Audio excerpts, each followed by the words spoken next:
Welcome back to my channel. तो आज हम चैप्टर करेंगे कार्बन एंड इट्स कंपाउंड्स। सबसे पहले हम इसका एक ब्रीफ इंट्रोडक्शन पढ़ लेते हैं। अर्थ की क्रस्ट में कार्बन जो है वो 0.02% फॉर्म ऑफ मिनरल्स में एग्जिस्ट करता है। कौन कौन से मिनरल्स में? Carbonates, bicarbonates, coal and petroleum. इन सारी फॉर्म्स में कार्बन एग्जिस्ट करता है। और एटमॉस्फेयर में कार्बन डाइऑक्साइड कितने परसेंटेज में? 0.03% में। In spite of its small amount, 0.2 is very small number, तो in spite of its small amount available in nature, carbon is a versatile element. जबकि कार्बन की बहुत स्मॉल क्वांटिटी में available है, not in abundance, it is available in very little amount, though it is very versatile element. ये एक बहुत ही versatile element है, as it forms the basis for all living organisms. Because सारे living organisms किससे बने हैं? Carbon, hydrogen and oxygen. हमारी बॉडी, हम ऑलमोस्ट एनवायरनमेंट में जितनी भी चीज़ें हैं वो तीन ही एलिमेंट से फॉर्म होती हैं, carbon, hydrogen and oxygen. Many things which we use, living organism तो ऑल CHO से ही मिलके बने हैं, C, carbon, hydrogen and oxygen. और जो भी हम चीज़ें यूज़ करते हैं वो मेनली उसमें कार्बन प्रेजेंट होता ही होता है। तो बॉन्डिंग इन कार्बन, सबसे पहले कार्बन का एटॉमिक नंबर 6 होता है, इसकी इलेक्ट्रॉनिक कॉन्फ़िगरेशन 2,4 होती है। तो 4 electrons in last shell, that is L shell में प्रेजेंट होने की वजह से ही ये वर्सेटाइल बनता है। Because it should, in order to attain the noble gas configuration, इसके पास क्या टेंडेंसी है कि या तो वो 4 इलेक्ट्रॉन्स लूज़ कर ले और या फिर 4 इलेक्ट्रॉन्स गेन कर ले विद अदर एलिमेंट्स। और गेन ऑफ 4 इलेक्ट्रॉन्स और लूज़ ऑफ 4 इलेक्ट्रॉन्स, ये दोनों ही बहुत ही डिफ़िकल्ट हो जाता है कार्बन के लिए। Because to form octet 8 electrons is difficult, because then a nucleus with 6 protons, अगर न्यूक्लियस के पास 6 प्रोटॉन्स हो जाएंगे और उसको क्या करना पड़ेगा, एक्स्ट्रा 4 इलेक्ट्रॉन्स को होल्ड करना पड़ेगा, इतनी एनर्जी उसके पास नहीं है।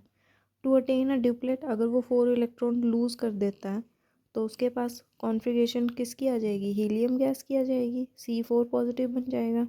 एंड इट रिक्वायर, 4 इलेक्ट्रॉन्स को रिमूव करने के लिए भी बहुत एनर्जी रिक्वायर होती है, इसलिए गेन और लूज़ ऑफ इलेक्ट्रॉन्स दोनों ही पॉसिबल नहीं है। तो वो क्या करेगा फिर, जब गेन और लूज़ दोनों ही पॉसिबल नहीं है, वो करेगा शेयरिंग। तो carbon hence overcome this difficulty by sharing its 4 electrons. वो 4 इलेक्ट्रॉन्स की शेयरिंग करेगा विद अदर एलिमेंट्स, पूरे पूरे इलेक्ट्रॉन्स नहीं देगा, शेयरिंग करेगा। और इस इलेक्ट्रॉन्स को contribute by the atoms for mutual sharing in order to acquire the noble stable noble gas configuration is called covalency. That's why carbon shows tetra covalency. इसको special नाम दिया गया tetra covalency, because carbon has tendency to share its all 4 electrons with other elements. हम सबसे पहले एक simple sharing समझते हैं किसकी, C और H के साथ। तो कार्बन के पास जितने इलेक्ट्रॉन्स हैं उसको हमने क्रॉस से शो किया, 1, 2, 3 एंड 4। और ये सारे इलेक्ट्रॉन्स किसने शेयर किए? एक एक H ने, क्योंकि H के पास एक इलेक्ट्रॉन है, डॉट से शो किया है। तो हर एक H एटम एक एक इलेक्ट्रॉन शेयर कर लेगा और हमारे पास किसका स्ट्रक्चर फॉर्म हो जाएगा? CH4 का। तो this is the very simplest molecule form by electron sharing. और ये जो बॉन्ड्स बनेंगे ये कोवलेंट बॉन्ड्स बनेंगे, because it is form by sharing of electrons. और ये किसका स्ट्रक्चर है? मीथेन का। सो ये एक ब्रीफ इंट्रोडक्शन है कार्बन का, कि वो कोवेलेंसी क्यों शो करता है, उसको टेट्रा कोवेलेंसी क्यों बोलते हैं, वाई गेन और lose of 4 electrons is not possible in carbon. तो ये उसका एक ब्रीफ इंट्रोडक्शन है। इसके बाद हम आते हैं एलोट्रॉप्स। एलोट्रॉप्स क्या होते हैं? The phenomenon by which an element can exist in 2 और मोर फॉर्म्स। मतलब कार्बन की अलग अलग फॉर्म्स को हम बोलते हैं एलोट्रॉप्स ऑफ कार्बन, जिसमें केमिकल प्रॉपर्टीज़ तो सेम होती हैं लेकिन फिज़िकल प्रॉपर्टीज़ डिफरेंट होती हैं। जैसे पहला एलोट्रॉप ऑफ कार्बन है डायमंड, दूसरा है ग्रेफाइट और तीसरा है फ्यूलरेन्स। फ्यूलरेन्स अलग अलग होती हैं। ये जो फ्यूलरेन है ये कौन सी है? C60। ये 60 कार्बन से मिलके बना और इसको बोलते हैं बकमिंस्टर फ्लोरीन। तो ये किसके एलोट्रॉप्स हैं? कार्बन्स के एग्जिस्ट करता है, ग्रेफाइट में भी और फ्लोरीन में से भी। इनमें से diamond is the very hardest substance where graphite is very soft. तो इसी से पता लगता है कि इनकी फिजिकल प्रॉपर्टीज़ डिफरेंट है बट केमिकल प्रॉपर्टीज सेम है। Diamond is use for grinding की, तो डायमंड के उन्होंने हमें क्या दिए हैं, कुछ फीचर्स या फिर कह सकते हो आप एप्लीकेशंस दिए हैं। तो ये हमारे सिलेबस में नहीं है पर हमने इनका एक ओवरव्यू ले लिया है। उसके बाद है cause of nature of carbon. Nature of carbon में उसके वर्सेटाइल नेचर होने के क्या क्या 4 मेन रीज़न है। सबसे पहला कैटिनेशन। कैटिनेशन क्या होता है? कैटिनेशन होता है सेल्फ लिंकेज प्रॉपर्टी। कैटिनेशन का मतलब ही होता है सेल्फ लिंकेज।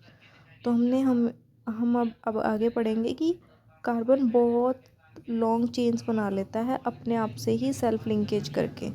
नो डाउट इसमें अदर ग्रुप्स भी यहाँ पे लगते हैं, लेकिन सेल्फ लिंकेज कैसे कि एक कार्बन के साथ आप बहुत सारे कार्बन अटैच कर सकते हो। अभी हमने पढ़ा फ्लोरीन, इसमें C60 carbon attached with itself to form a buckminster fullerene. तो यहाँ पे भी क्या है, इसकी प्रॉपर्टी है catenation, self linkage of carbon atoms by means of covalent bond to form straight chains. ये स्ट्रेट भी हो सकते हैं, ब्रांच्ड भी हो सकते हैं। ब्रांच, एक स्ट्रेट चेन यहाँ ख़त्म हो गई, उसके बाद ब्रांच इसकी नीचे शुरू हो गई, साइडों में शुरू हो गई, ऊपर शुरू हो गई, तो उसको बोलते हैं ब्रांच। और किस टाइप के होते हैं? साइक्लिक भी होते हैं, क्लोज भी होते हैं। तो ये रिंग लाइक स्ट्रक्चर्स हैं इसके। उसके बाद सेकंड प्रॉपर्टी इसकी टेट्रा कोवलेंसी। अभी हमने पढ़ा कि 4